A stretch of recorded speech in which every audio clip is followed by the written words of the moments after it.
తిరుపతి వెంగమాంబ అన్నదానానికి సంబంధించి ఇటీవల కాలంలో ఈ భోజనం బాగాలేదని చెప్పి భక్తులు ఎదురు జరిగినటువంటి సందర్భాన్ని మనం చూసాం. దానికి టీటీడీ చైర్మన్ కూడా ఆయన వివరణ ఇచ్చింది కూడా మనం చూసాం. నేనేమి వెంకటేశ్వర స్వామి భక్తుడిని కాకపోయినా కొన్ని సందర్భాల్లో తిరుపతిని దర్శించడం జరిగింది.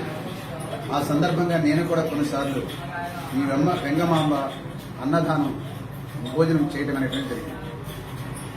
నాకైతే ఆ భోజనం నచ్చలేదనే చెప్పదలుచుకున్నాను.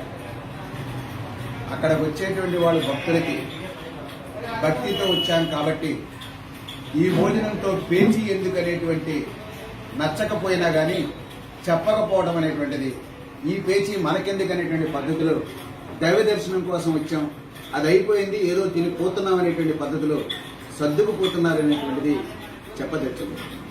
ఇవాళ టీటీడీకి వచ్చేటువంటి వందల వేల కోట్ల రూపాయలన్నీ కూడా భక్తుల డబ్బులే కాబట్టి అలాంటి భక్తులకి ఆ యొక్క అన్నదానం సంతృప్తికరంగా ఉండేటట్లుగా, ఇష్టపూర్వకంగా తినగలిగేటట్లుగా ఉండాలని చెప్పి నేను డిమాండ్ చేస్తా ఉన్నాను.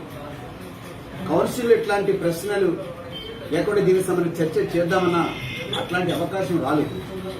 దీనిపై టీటీడీ చైర్మన్ భూమన కరుణాకర్ రెడ్డి మాట్లాడుతూ అదేదో కొందరు రెచ్చగొట్టారని, సృష్టించారని, మిగిలిన వాళ్ళందరికీ నచ్చిందని, వీళ్లకు మాత్రమే నచ్చలేదని, కొందరిని కూడా వీళ్లతో పాటు మరికొందరిని తోడు చేసుకుని ఈ బురద జల్లుతున్నారు అన్నట్లుగా ఆయన మాట్లాడడం అనేది మాత్రం చాలా ఆశ్చర్యం కలిగినటువంటి పరిస్థితి ఉన్నది. అందువల్ల ఆ భోజనం చాలా మందికి నచ్చలేదనేటువంటి ఫిర్యాదులు కూడా ఉంటున్న పరిస్థితి ఉంది. చెప్పారా చెప్పలేదని కాదు, అభిప్రాయం వ్యక్తం చేశారా చేయలేదని కాదు, వాస్తవంగా చెప్పాల్సిన మాత్రం భక్తులు ఆలయంతో నడిచేటువంటి టీటీడీ భోజనం మాత్రం దాన్ని సరిదిద్దాల్సిన అవసరం ఉంది.